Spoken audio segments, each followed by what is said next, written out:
Shaking hands. He's just beside me. Making the band is Ellen Solomon. Here we go. This is Ellen Solomon coming up.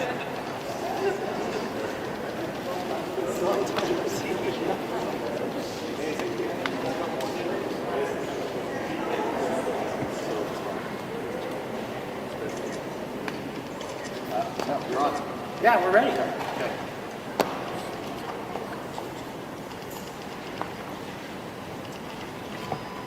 Good morning, everybody. What a remarkable experience. I still have the rubber glove from touching some of the things here, so the bra line. Bonjour à toutes et à tous, Monsieur le Premier Ministre, Madame Carney, chers collègues, Talib Nur Mohammed, Maggie Chi, Karim Bardizi, Ahmed Hassan is here, I thought Julie might be here.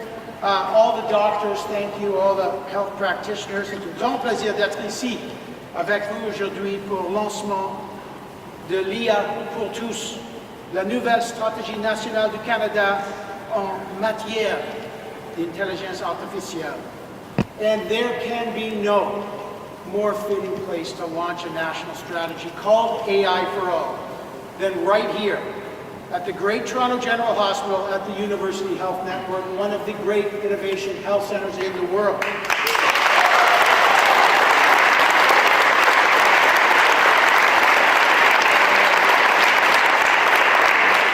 Dr. Smith, Kevin, thank you for you and your team for hosting us today. Some remarkable demonstrations that I would encourage everyone to see. We are also in the riding of our great colleague, Dr. Danielle Moore. Great AI innovation into their hospitals to serve patients and Canadians and support clinicians. That's exactly what our national strategy AI for All is all about. AI that serves Canadians, not the other way around. L'innovation au service des gens, l'innovation au service des patients, l'innovation au service du Canada. So I just want to quickly recognize members of Canada's AI Strategy Task Force who are here today. Many of you helped shape this strategy through your expertise, your advice, and your commitment to making sure Canada's approach to AI is ambitious, responsible, and grounded in the needs of serving Canadians. Merci pour votre contribution importante. Now, this is a transformative moment, as the Prime Minister says, and we all hear about AI everywhere, at the dinner table, at work, and there's an enormous opportunity to change lives for the better. But we know there's real concerns about trust and safety and privacy and control. And we have to be open to the opportunities for AI in Canada about these concerns. And our strategy for AI for All, is a pragmatic, practical one that will make sure Canadians have the skills, the tools, and the means to ensure that AI serves our values just like they're doing here at UHN. People need to see what AI does for them, not what AI is, how it's supporting doctors and nurses, and improving services. The goal of the strategy is to do just that, as the Prime Minister will tell you about, to build trust and create opportunity, and to give us a greater sense of sovereign control. The Prime Minister has been clear from the very beginning. This major transformation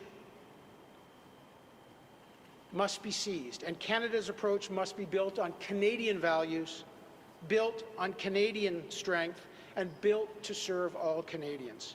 So, to give the details, it is an absolute honor and pleasure to welcome the Right Honourable Mark Carney, Prime Minister of Canada. Thank you. Thank you all. Thank you very much, Minister Solomon, chers collègues. It is a great pleasure to be here at Toronto General in the University Health Network. It is humbling and inspiring at the same time to be here and to be with such an esteemed group. Dr. Smith, I should acknowledge as well, Dean Connor, Chair of the Board, Dr. Smith, Kevin, and the entire University Health Network team. Thank you for your service and the care that you provide to so many Canadians every day. Put this in context.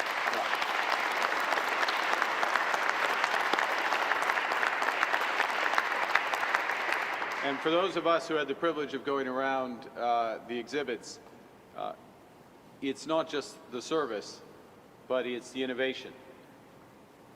Everything that I saw didn't exist 5 years ago, but is transformative today and going forward. And think about it, Toronto General, this broader network, 700,000 people are treated a year using a precious combination of empathy, compassion, and world-class expertise and cutting-edge technologies. All of those aspects are present. The world's first single and double lung transplant happened here. The first external heart pacemaker, first use of insulin, all happened right here.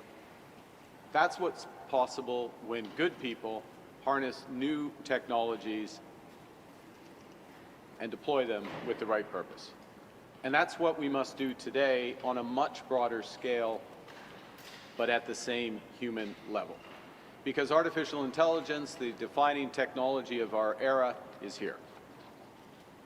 In his recent encyclical, Pope Leo warned that the scale and speed at which AI is developing, and I quote, "Never has humanity had such power over itself," and he set the challenge of whether we would use that power for the common good. The question isn't whether AI will transform our lives, it will. AI is already changing how we work, how we learn, and how we connect. The question is, will it improve the lives of all Canadians or benefit only a few? And that's why we must take a positive, pragmatic, and prudent approach that builds safe, reliable, and sovereign AI for workers and businesses, for Canada, and for our allies. Les Canadiens ont contribué à inventer l'IA moderne. Les idées fondamentales qui constituent les systèmes d'aujourd'hui passent par les chercheurs canadiens Jeffrey Hinton, Joshua Bengio, et Richard Sutton. Cet héritage se poursuit grâce à des universités de calibre mondial, à 3 instituts nationaux d'IA, Mila à Montréal, AMI à Edmonton et le Vector Institute à quelques pâtés de maisons ici, ainsi qu'à plus de 3,500 entreprises d'IA partout au pays. Au Canada, nous comptons 150 000 emplois directement liés à l'IA et plus de 800 000 emplois dans le secteur plus large des technologies numériques. C'est le secteur qui connaît la croissance la plus rapide au Canada. Au cours de la dernière décennie seulement, l'IA a contribué à hauteur de 140 milliards de dollars à l'économie canadienne. Now, as this technological revolution gathers pace, Canada has many of the attributes to help lead it. We're an energy superpower. We're committed to doubling our electricity grid, building on the lowest cost power in the G7 and the second lowest emission power in the broader OECD. We have the most educated population in the world, including experts with deep expertise in AI, robotics, and quantum. We're a pluralistic society that works. We're a stable, reliable partner in a world that is anything but. But first, we have to be honest about the risks that AI poses to Canadians and the challenges that Canada faces. Deepfakes, unsafe chatbots, AI-generated disinformation are becoming more prevalent. The privacy of Canadians is under threat. Globally, Canada ranks near the bottom of countries in AI training, in literacy, and trust. Only 12% of Canadian businesses are using AI today. Among small and medium-sized businesses, adoption is even lower. And we are highly dependent on foreign suppliers for the infrastructure that powers AI, from compute to cloud to data storage. That creates real risks that foreign entities could access Canadian data, deploy AI products that shape Canadian lives without reflecting our values, and tilt the playing field against Canadian firms while Canada lacks the leverage to push back or the ability to control. It also creates the risk that, as with other forms of integration, from financial payments to supply chains, AI could be weaponized against us. Pour faire en sorte que l'IA profite à chaque Canadien, nous avons besoin d'une approche qui rejoint chaque Canadien. Nous avons besoin d'une stratégie qui aide nos travailleurs et nos entreprises à adopter l'IA, à soutenir la concurrence à l'échelle mondiale. Une stratégie qui garantit aux Canadiens de choix canadiens dans les outils d'IA qu'ils utilisent et une stratégie qui repose sur des bases de confiance et de sécurité.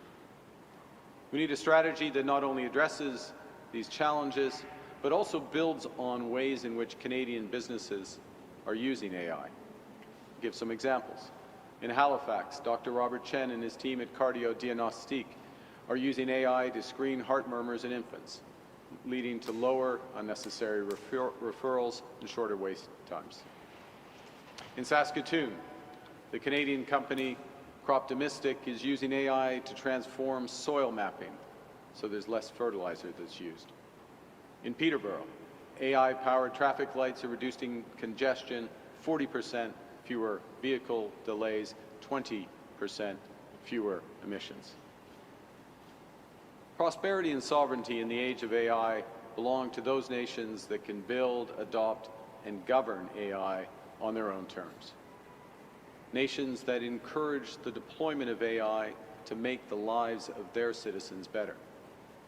And to that end, with Minister Solomon and colleagues, we're pleased to launch Canada's new AI for All strategy. That's AI governed by Canadian values, AI that is accountable to Canadians, AI that serves all Canadians. Our strategy has three guiding principles. The first is trust. We will protect your data, your privacy, and your children. Second, opportunity. We will empower Canadian workers, Canadian businesses, Canadian students with the tools to expand their knowledge, their expertise, and their futures. And finally, sovereignty. We will reinforce Canadian sovereignty so Canadians can make their own choices on how AI is built, governed, and used. Dans le monde virtuel, comme dans le monde physique, nous serons maîtres chez nous. La stratégie l'IA pour tous vise à générer 200 milliards de dollars supplémentaires de croissance économique. Cela pourrait se traduire par la création de 250 000 emplois liés à l'IA au cours des 5 prochaines années et faire passer le taux d'adoption de l'IA qui est aujourd'hui d'1 sur 10 à près de 2 tiers d'ici 2034. Au cours de cette stratégie, on trouve l'adoption. Pour que les Canadiens bénéficient de l'IA, chacun doit avoir la possibilité d'apprendre à l'utiliser.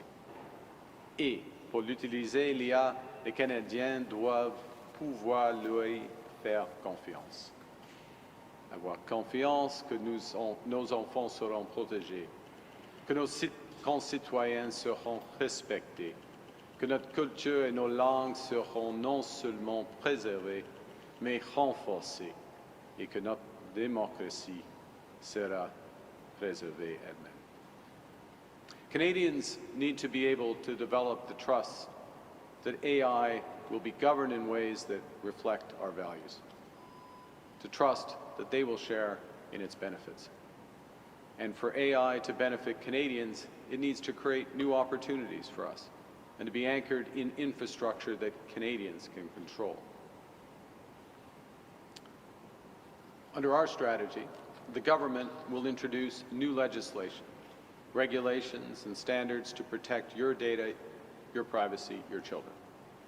We will modernize Canada's privacy laws and online safety legislation, ensuring that they are fit for an AI-driven world. We will expand Canada's AI Safety Institute with advanced research to evaluate AI models and to track emerging risks. We'll table consumer privacy legislation that ensures AI systems safeguard children's information from exploitation and harm, and we will make the development of cloud safety standards, child safety standards, a priority at next month's G7 summit in Evian. This month's G7 summit in Evian.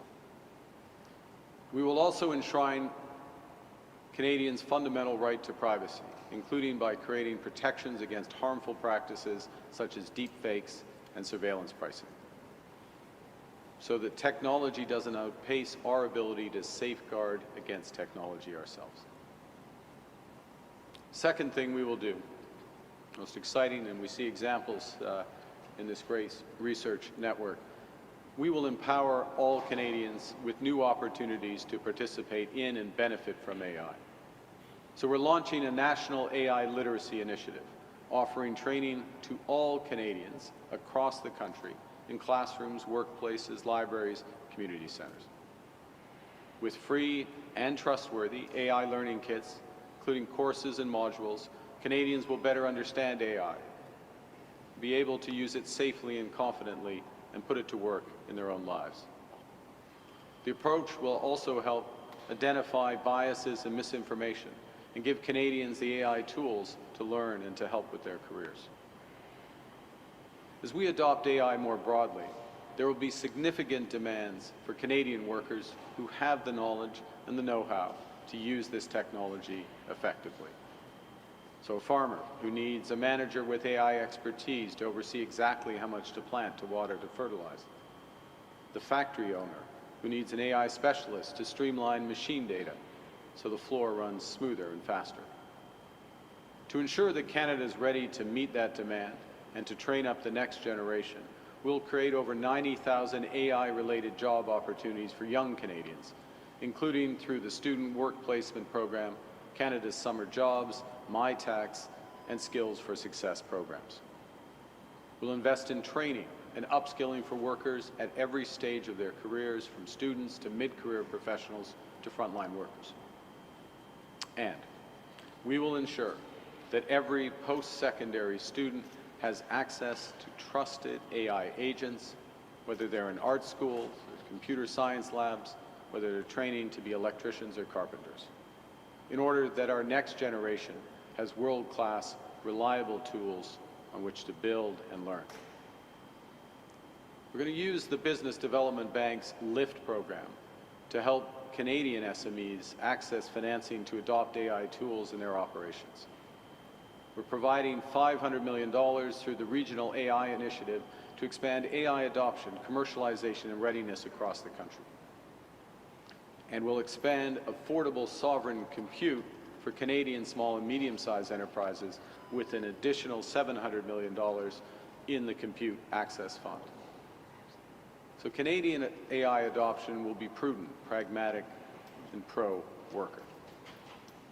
Il est essentiel que l'IA reflète l'identité, les valeurs et la culture canadienne. Et cela signifie renforcer la présence du français dans les systèmes de l'IA et en veillant à ce que les outils reflètent dans les deux langues officielles.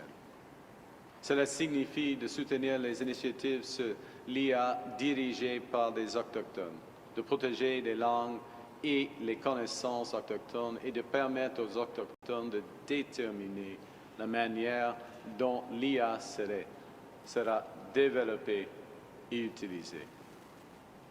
And the third part of our strategy is to ensure that Canada controls its AI sovereignty.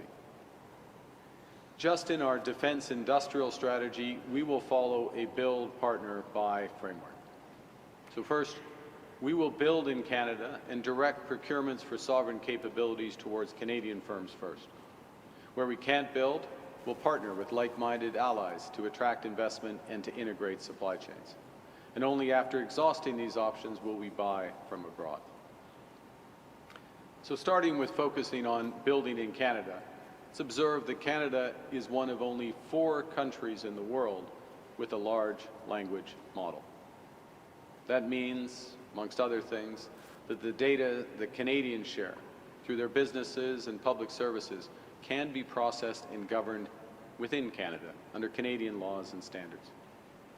It safeguards our digital sovereignty and our national security. And with this foundation, Canada will build a world-leading public AI supercomputer, giving researchers and businesses access to secure, high-performance compute power for their greatest innovations. We'll also create a Canadian Tech Growth Fund, a $500 million vehicle to take equity stakes in high-potential AI firms, helping Canadian companies to succeed globally while remaining proudly Canadian. We will expand sovereign compute and cloud infrastructure, reducing our reliance on foreign providers.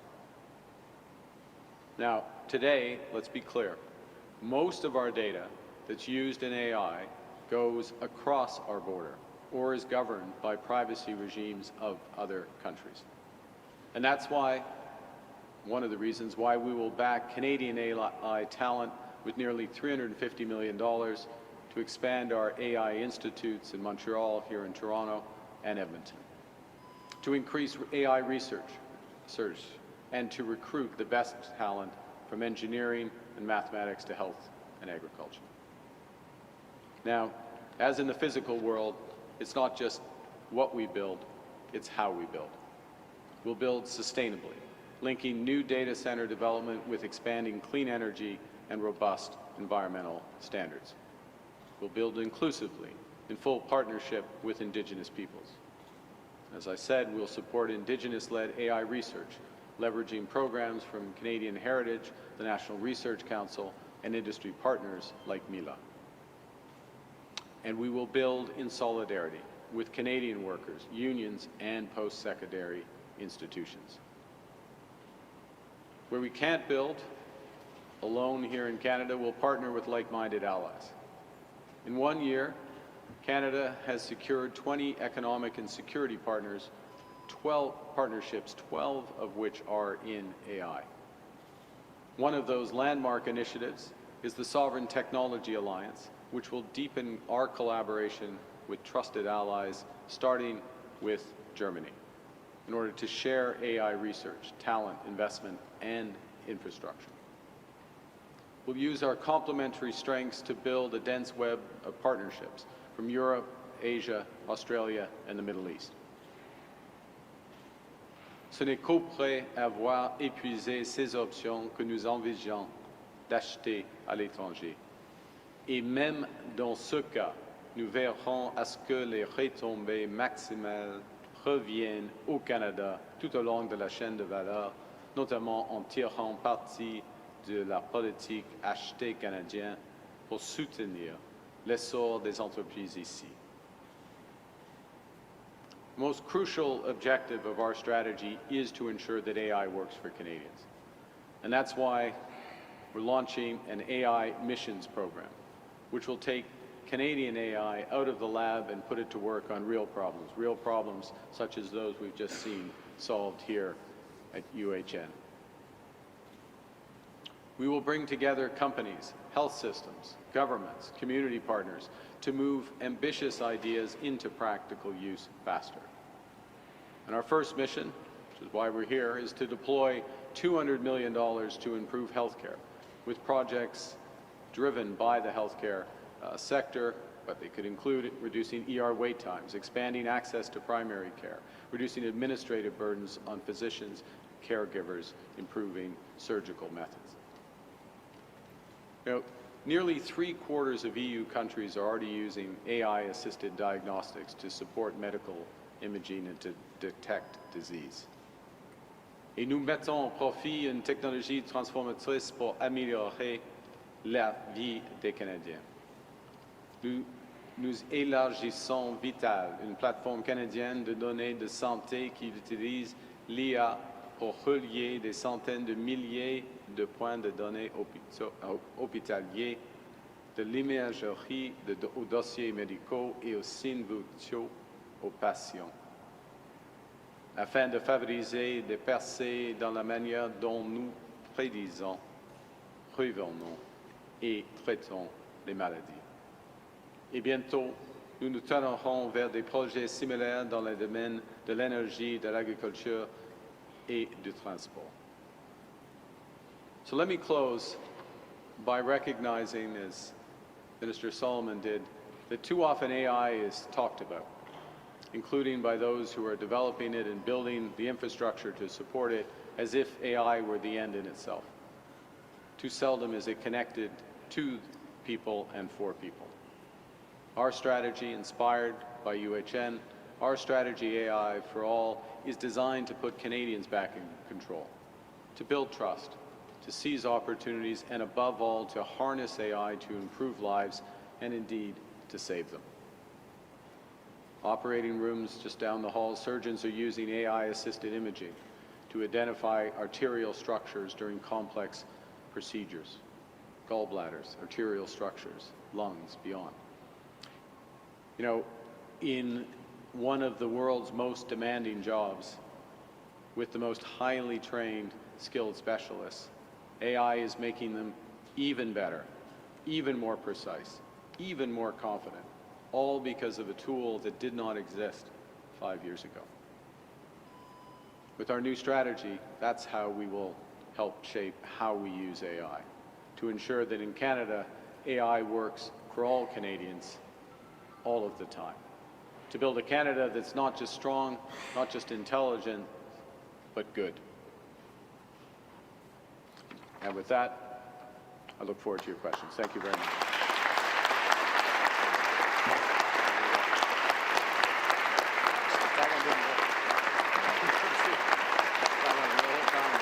I'm going to spend the rest of the time on this.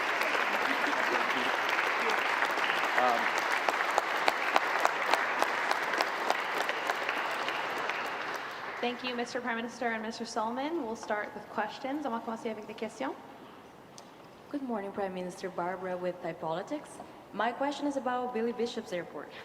So apparently there is a lack of support, or at least public support, from Liberal MPs on the expansion of the Toronto Island airport. They are not coming out and endorsing the idea, just making cautious statements about it. But Premier Ford says that you support it. So do you support this expansion? Why do you think Liberal MPs are not fully endorsing it? And is this something you would move forward with, even if the Liberal caucus is not completely on board? Well, I think the first thing is the initiatives come from the province, as you know, and what's important is that there's adequate consultation with affected residents, the broader city of Toronto, and we will put in place, and we'll make announcements shortly, a consultation process in order for that to take place over the course of the summer. There's many, many issues. There's issues of transportation, there's issues of economics, but there's issues of neighborhoods, quality of life, environmental concerns or issues, parks and other elements, and so we'll use a process. The federal government is very much an actor here, process to understand all of that and get the feedback. And one of the many strengths of my colleagues, and they have many, is that they are very tied into their communities and have those perspectives. So because we have those perspectives, we'll go through that process. I personally have not formed an opinion, just to be absolutely clear, on the airport, in part because those full processes have not been done. Thank you. Prochaine question, next question. Hi, Prime Minister. Hannah Alberga with the Canadian Press. The AI strategy says Canada is uniquely positioned to lead an alliance of aligned democracies who pool research, talent, compute, and procurement power. Do you think such an alliance could offer a credible alternative to U.S. big tech? And is that the goal that you're trying to set out here? Well, I think the short answer is in a series of areas, that critical mass absolutely can be developed. I referenced one, which is we have LLM, large language model capabilities here that very few other countries, only 3 other countries have. That's part of a broader AI ecosystem that we can build alliances around. We've already started to do that with Germany as an example. There is, I can tell you from our 12 AI related partnerships that we've signed over the last year, there is very strong interest in like-minded countries of sharing infrastructure, various aspects of infrastructure as part of that ecosystem as well. There is a very strong interest in coordinating, and this will be part of what is discussed at the G7 in Evian in 2 weeks' time, coordinating and improving child safety approaches, and one would expect that our partnerships would be deeper with those countries that share our priorities on that and get it right. So yes is the short answer. I don't view this necessarily, maybe the last point I'll make, as a winner-take-all or a challenge strategy. There are just such a host of applications for AI that is going to be tailored to the values, or should be tailored to the values of countries. There are many countries that share enough of those values with Canada that they're natural partners. Thank you. Question, question, next question. Hello, this is Shubi with Y Media. You recently at an event said that when you come to this country, do not bring your animosities. What does your government plan to do against those who bring their animosities to this country and spread hatred? Yeah. Well, there's a variety of answers to that question. It starts with whether the expression of those animosities are criminal, what this government is doing is taking a very tough and appropriate line on criminal expressions of hate, particularly. As you may know, Bill C9 is working its way through Parliament. It will soon be law. We have fought hard for that. It's absolutely right to police hate, to stop intimidation of individuals, whether they're going to their synagogue, mosque, church, community center, where they've been subject to harassment, intimidation, online hate, etc. So first, policing, where we play a role and we've reinforced. Secondly, the right laws, 6 pieces of legislation, the most important, C9, on hate. Then there is a broader set of issues, which, and part of the reason I said that in the broader context of that speech, is it's all of our responsibility as Canadians. What is our role as Canadians? What's the civic compact in Canada? And that civic compact is that we're all equal. Unity does not mean uniformity. We respect each other's differences, and we celebrate them. Now, I'm going to make an adjacent point because I think it's important. Let me make those are fundamental things, and we need to get better, as all of us as a country, in doing that. Okay. Let me make an adjacent point because of where we are. Dr. Smith pointed out to me that the transplant record here at UHN is first in the world. First in the world, bar none. And part of the reason it's first in the world is it's the same care for everyone who comes through that door, right? That's an expression of Canadian unity, Canadian equality, that also is part of a broader sense of citizenship that means, yes, leaving animosities at the door and building together. It has tangible results as well, and I salute this group for it. Thank you.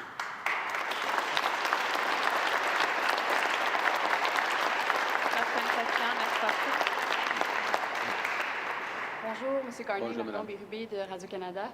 Une question en français. D'un côté, votre gouvernement multiplie les reculs face aux géants du web et d'un autre, vous voulez un secteur de l'intelligence artificielle plus souverain, donc moins dépendant des États-Unis. Comment vous allez expliquer ça à l'administration Trump sans en subir les conséquences? Premièrement, je ne partage pas votre prémisse, c'est pas une surprise. Nous venons de prendre une décision sur les streamers, en effet, mais c'était une question d'abordabilité pour les Canadiennes et les Canadiens. Il y a des grands défis, tout le monde le sait, sauf évidemment le CRTC, qu'il y a des défis de pouvoir d'achat. Ce sera demain que le bénéfice d'essentiel et l'épicerie va arriver pour 12 millions de Canadiens et Canadiennes. C'est à cause des difficultés réelles qui existent. Et ce n'est pas le moment d'enlever les prix de content audiovisuel. Mais en même temps, c'est le moment de renforcer nos investissements dans le secteur culturel, dans la langue française, dans la culture québécoise. Et nous le faisons. Nous le faisons avec 600 millions de dollars de plus. En ce qui concerne ce secteur et les règles qui gouvernent, qui va gouverner la protection des enfants, par exemple, l'utilisation de l'IA. On va dévoiler dans les prochaines semaines des projets de loi, des grands projets de loi qui vont affecter tout cela. OK, merci. Prochaine question, next question. Sean Benjamin, CBC. Canada is committing to sovereign cloud computing and also planning to have AI companies watermark AI-generated content. Yeah. Will these plans further inflame, irritate U.S. trade relations? No, well, this is fundamental. Let's take sovereign cloud, sovereign compute. This is a strategy that any sentient country is taking. Let's put it that way. Right? This is fundamentally strategic, and it makes sense to do that. Now, the question of where is the government of Canada going to hold your data, and our national security data, is going to hold it in Canada. So that's the most extreme version of sovereign cloud, and with the most trusted providers. But also, where do Canadian companies and where are Canadians most comfortable having their data, and them having those options? So we view this as fundamental and straightforward. Does that mean there aren't important roles in the Canadian AI ecosystem for U.S.-based AI companies? No. Of course, there are important roles today, and we benefit, Canadians benefit from them. But we will make the laws here, and we will also grow our capacity here, our physical compute capacity, if I can put it that way, so that we can protect Canadians. Yes. Good morning, Prime Minister. Justin Ling, the Toronto Star. You mentioned Pope Leo's encyclical in your remarks. In that encyclical, the Pope recommends prudence. He recommends a slower pace of adoption. And in effect, he's recommending that maybe governments don't need to build trust in AI, that maybe it doesn't deserve that trust. How did that encyclical inform your own approach to developing the strategy, including your conversation with him? And if I can attack a little gotcha question on the end, do you believe AI will ever be capable of sentience? That's quite a okay. So first thing, our strategy was substantially developed as core principles of our strategy. In fact, the animating principle of AI being for all, doing what we can, AI for all Canadians. The purpose of AI, working for Canadians, not Canadians working for AI.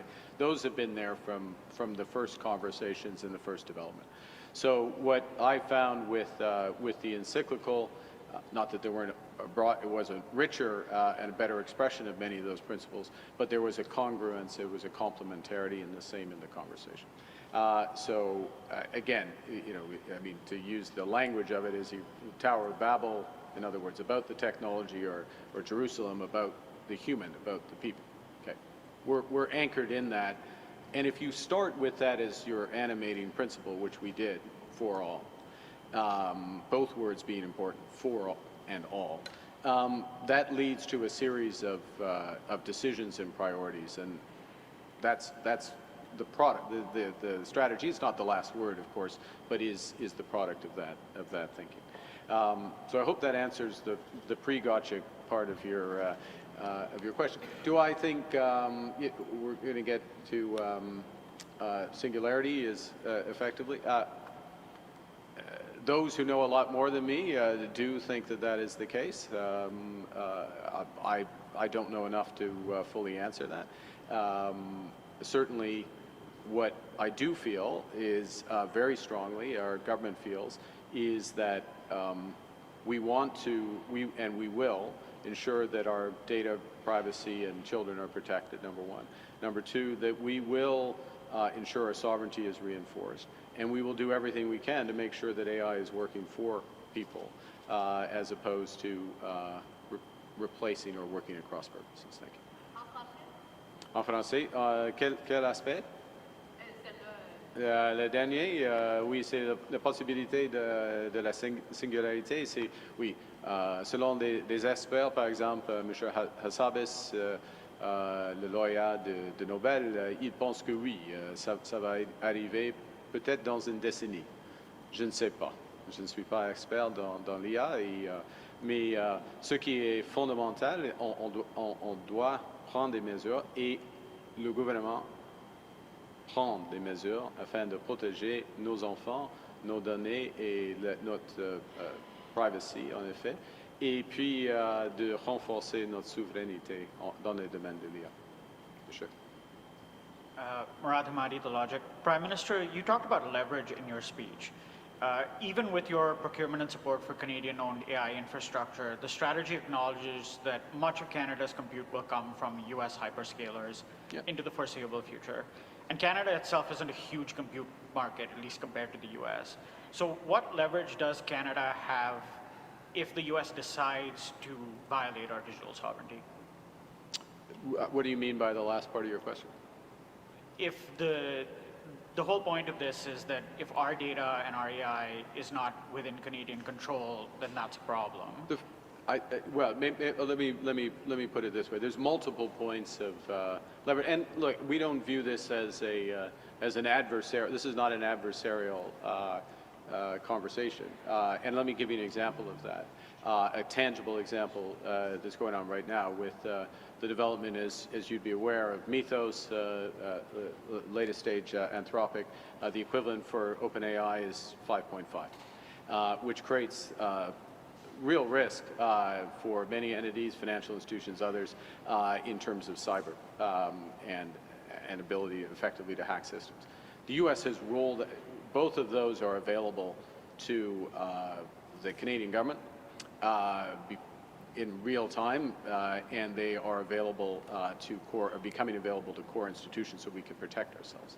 So I give that example to underscore, I don't think we should paint a picture of that this, as I said, that this is in any way adversarial.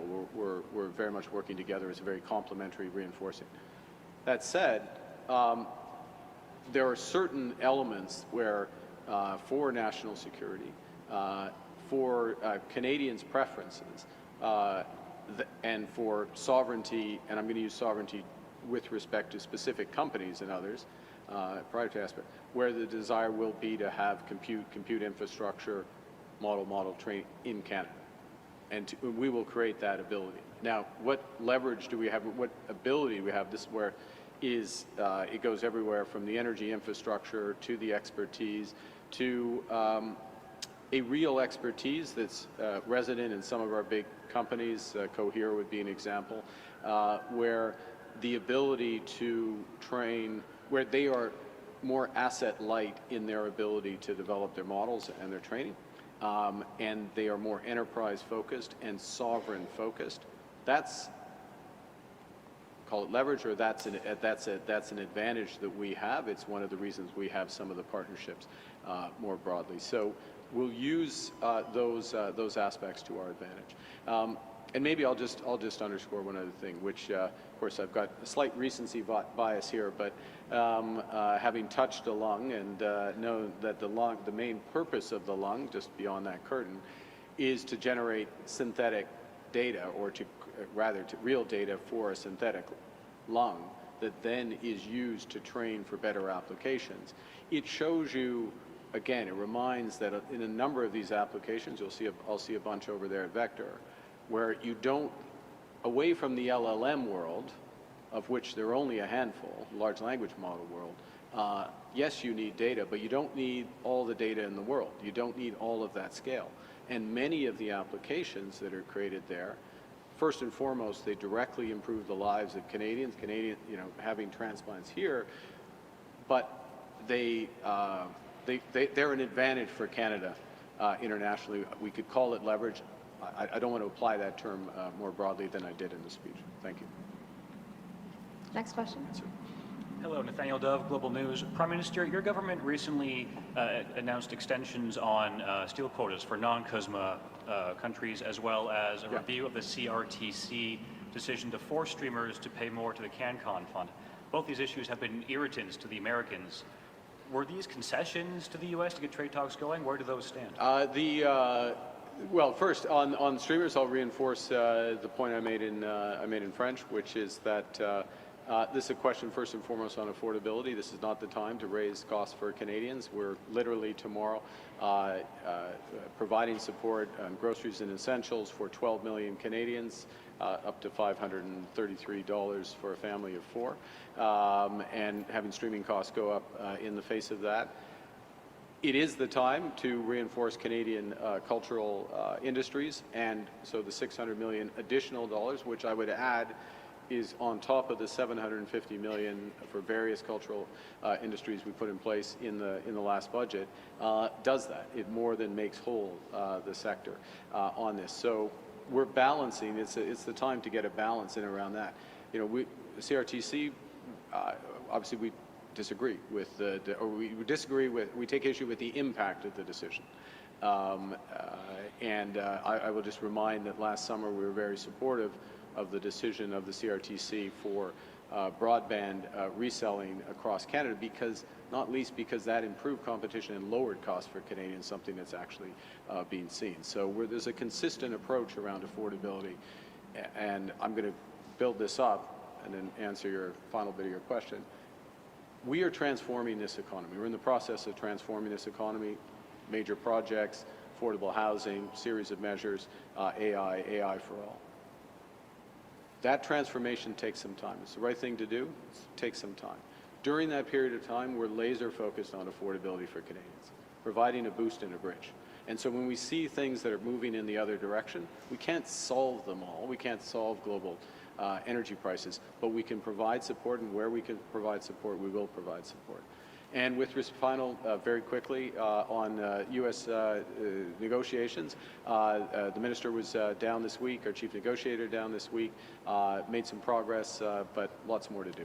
Steel quotas? Steel quotas, consistent with we have to land on the overall agreement. When we land on the overall agreement, revisions to CUSMA, we will take stock on steel quotas and other measures that we have taken, but within the context of that agreement, which is why they were extended. Yeah, thank you. Last question, dernière question. Irep Çakır with Turkish Voice of Canada. Yes. Thank you, Prime Minister. What are the real implications of a successful AI strategy for new and prospective immigrants, economic immigrants to Canada in terms of human talent? And stripping away from policy metrics and economic forecasts, how do you personally and sincerely feel about AI? Okay. I will give, on the first one, I'm going to give, and we have the examples here. I'm going to focus in on a very specific aspect of our immigration to Canada, which is top flight researchers. We have, Dr. Smith will correct me, but I believe over the course of even the last 18 months, about 100 of the world's best researchers coming here to UHN alone. And in every single case, there is an AI specialty that is part either of the research team or the individual themselves has an AI specialty.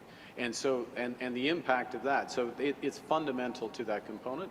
As you may recall, we've committed $1.7 billion for top flight talent to come to Canadian research institutes. We committed that in the last budgets, and that is moving forward fast.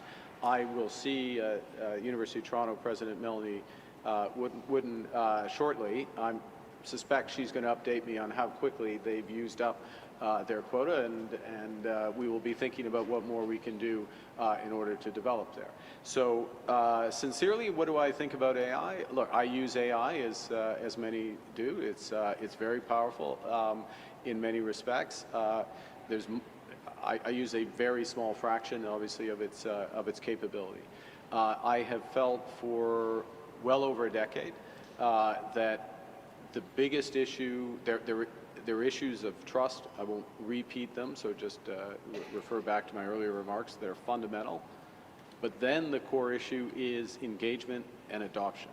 Getting mass adoption, giving everybody a chance to use AI. And just to be clear, this is not a tool in its broadest sense it's often boiled down to the economic, but it is much broader in term. It's a complement to human skills and human ingenuity, and that can be applied to saving lives. It can be applied to improving lives, improving art, expanding knowledge, and